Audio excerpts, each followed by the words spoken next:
মানবতা বিরোধী আওয়ামী জঙ্গি খুনের নির্দিষ্ট দলিল। আমরা 24-এর 5ই আগস্ট দেখলাম তারা দেশ থেকে পালিয়ে গিয়ে নিজের জীবন বাঁচানোর চেষ্টা করছে। আগামী দিনে তার অপরাধের হত্যার মামলার প্রত্যেকটি বিচার বাংলাদেশের মাটিতে করতে হবে ইনশাআল্লাহ। সেদিন জসিমউদ্দিনের, হাবিবের, মুজাহিদের,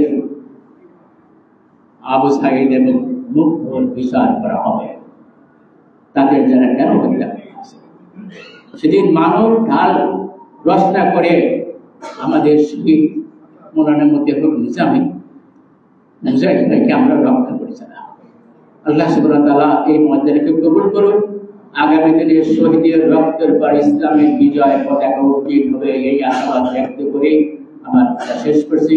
আপনারা সবাই এসেছিলেন, কর্তৃপক্ষ শুনেছেন, এই জন্য আপনাদের মুবারকবাদ। আসসালামু আলাইকুম ওয়া রাহমাতুল্লাহি ওয়া বারাকাতুহু।